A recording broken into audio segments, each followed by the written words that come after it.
Hey guys, Mike Toy, Bonsai, Boise. It's a nice spring day. It's mid-April, and I'm gonna work on my Shantung maple today. It needs to be repotted. Let me give you a look. So here it is.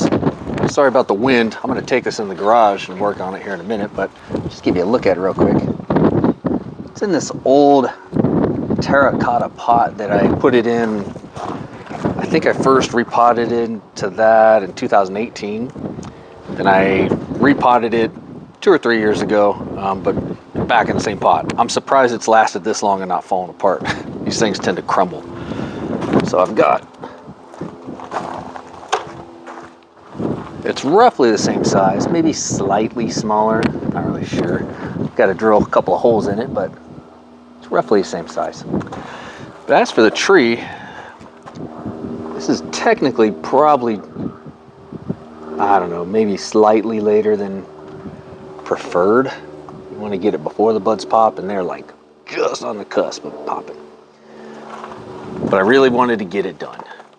So the work we're doing today is we're going to pull it out of the pot, take a look at the roots, trim it up a little bit, make some decisions, kind of what I wanted to do. It's sort of in an awkward state.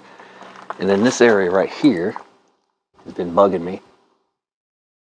I think moisture is getting down in there.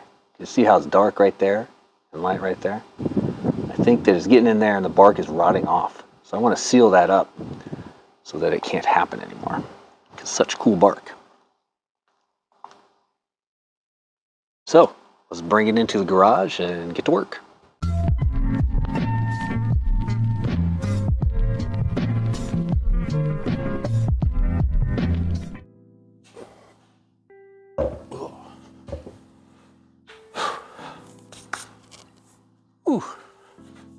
All right, so here it is. So I made a couple decisions just in moving it around and looking at it and whatnot. One, I'm gonna do an air layer. I've tried an air layer on this 3 times, unsuccessful all 3 times. So maybe 4th time is the charm. Right there. I'm gonna put the air layer right there, trim all these back so that it doesn't put too much strain on whatever little roots it might pop. But yeah, I think right there. And then I'm gonna develop this into being the new leader. Get rid of stuff like this, see how it's growing back in to the tree. And then we're gonna seal this up, take a look at some branching over here, see what way we wanna put it. Then we're gonna take it out of this, put it in the new pot. So let's take a close-up look and I'll give you a more detailed view of what I'm talking about. Okay. Let's start at the bottom and work our way up. So here's a root base. I'm not sure if I'm going to keep this or not. It's kind of weird and kind of cool, I guess, but also kind of weird. So I don't know if I like it. But we'll see how it looks. Otherwise, I've been pretty happy with the root base. It's kind of flares out.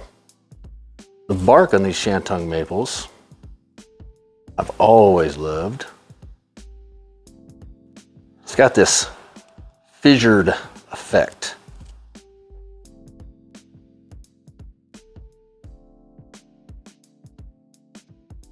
We'll come look at that spot here in a minute. Something else I've noticed about these Shantung maples is that they back bud all over the place. See right there and right there. So they love to just pop out new buds just everywhere. Old growth, new growth. There's some down there, which can be a good thing. I have experienced a couple of, I'd say, trouble spots where it almost died, like a lot of it died off over the winter, and then in spring, because of some back budding and old growth, grew new branches. So that was a good thing. As we go up here, see if I can get you a little bit better view.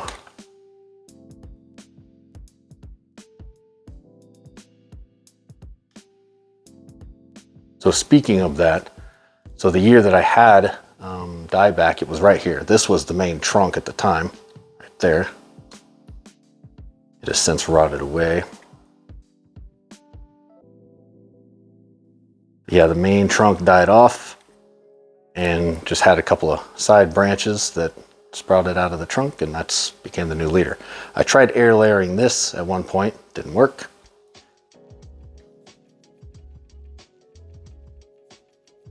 So what I do have concerns with is this spot here.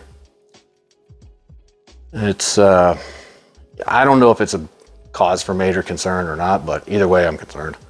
Slightly concerned. Moderately concerned, let's say. Because like I pointed out earlier, you can see this old deadwood here. See how it's white and weathered, you know, seen some snow and sun and all the things. And this part here is darker, which means there was bark right there. But moisture got in there and it rotted off.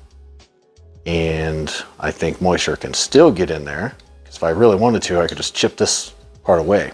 And I don't want that to keep happening, because I don't know when it would stop. It would probably stop at some point, I would think, but you know, I don't want to lose all of that. So I'm going to seal this off with some cut paste, or maybe even super glue. I'm not sure yet.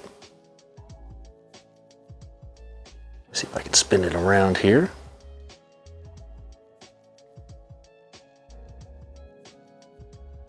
You can see where I sawed off some of the dead wood at one point. This was the first dieback spot, second where the air layer didn't take.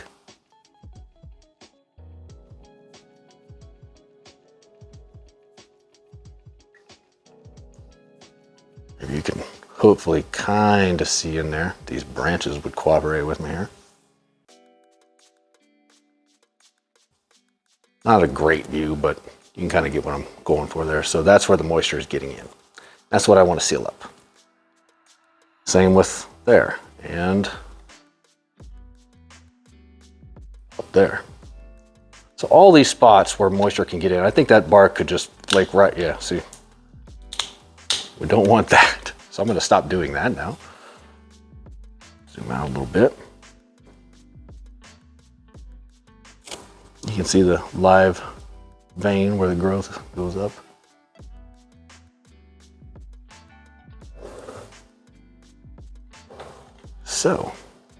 So that is, oop, hang on, I got a branch caught on my camera here.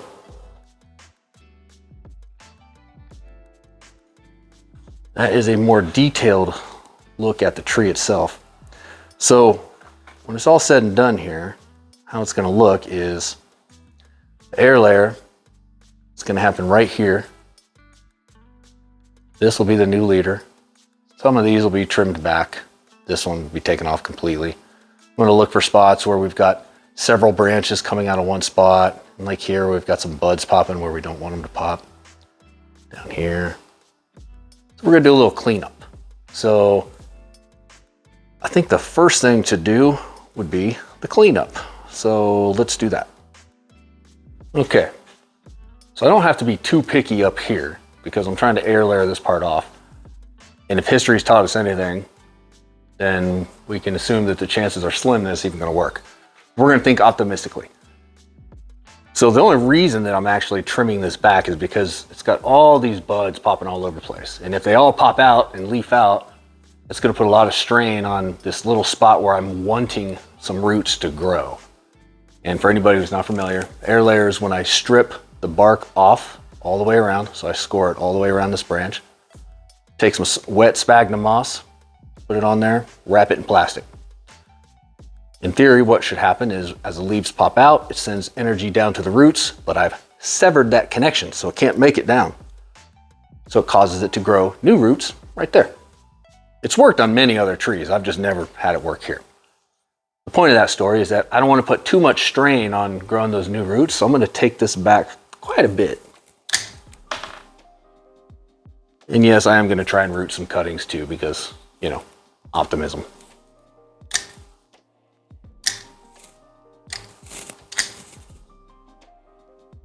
I did have some cuttings that a few years ago when I tried this, I had some cuttings that lasted all year and then eventually died off for reasons unknown.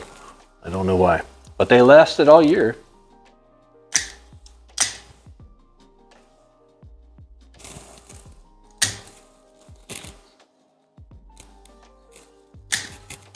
Trying not to be too picky, but at the same time,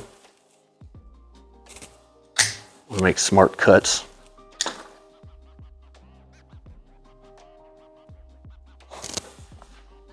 Let's see. There.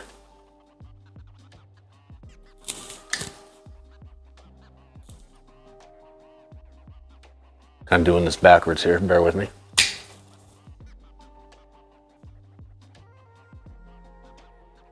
I actually did some reading at one point on ways to propagate Shantung maple, and I found one college study out there that actually did a study on how to propagate Shantung maples.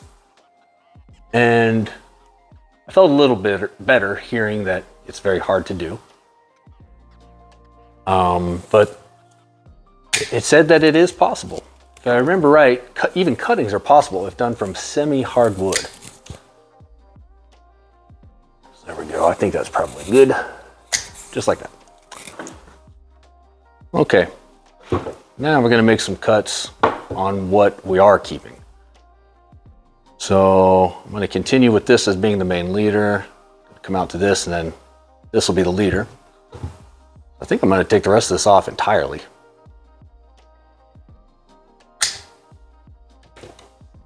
You know, not sure if I want to take this back. I think I do. I don't want a long, leggy branch. I see buds here, here. Don't know if I see them there, but I'll bet they're there. I think we're gonna go to there.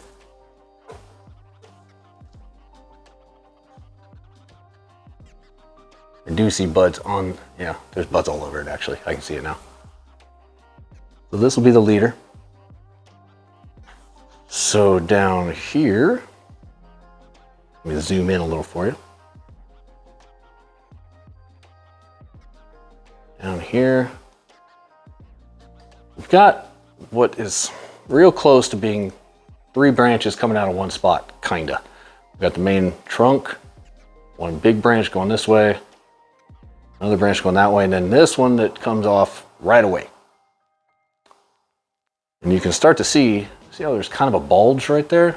That's the result when you have too many branches coming out of one location. Let's look at the rest. So the rest of it though, comes out pretty long and straight, and then continues to go straight, and then out. And then there's this one down here that's kind of doing its own thing. For starters, get rid of this one in the middle, because we don't want 3 branches coming out of one spot. We know that. So that one's got to go. And the rest will just kind of follow the standard principle of taking it back to 1 or 2 sets of buds. Get rid of these buds down here and the little elbow. We know we don't want that.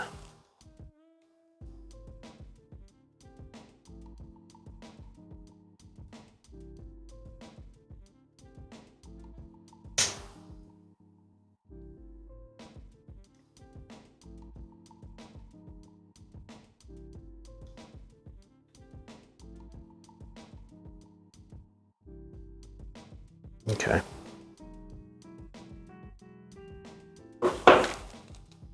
Now we've got to make a decision here on this one. I think for now, I'm gonna leave it. For now. But I'm gonna keep a close eye on that guy. I'm not so sure it's gonna survive long term. As far as cleanup goes, that's about it. Only thing left now is to do the air layer and then repot it. So let me get my air layer stuff and we'll go through that. All right, so I'm getting ready to do this air layer. Just thought I'd show you what all I'm using here. Just a knife, want a good sharp knife. Oops, up here. Gonna score it all the way around, probably from like here to there, and just strip that bark off and rub off any excess cambium layer there. After that, I'm gonna take some nice soggy wet sphagnum moss, slap it all around there as best as I can. Wrap this plastic around to hold it in place. I'm gonna get it real tight, and then just wrap some wire around to hold it in place and keep it still. And then I think I'm gonna get some foil and put some foil around it too. And the reason for the foil is it reflects the sun off, because roots grow better in the dark and cool. So that's my plan. I'm gonna get to cutting now.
All right, so I got the air layer done.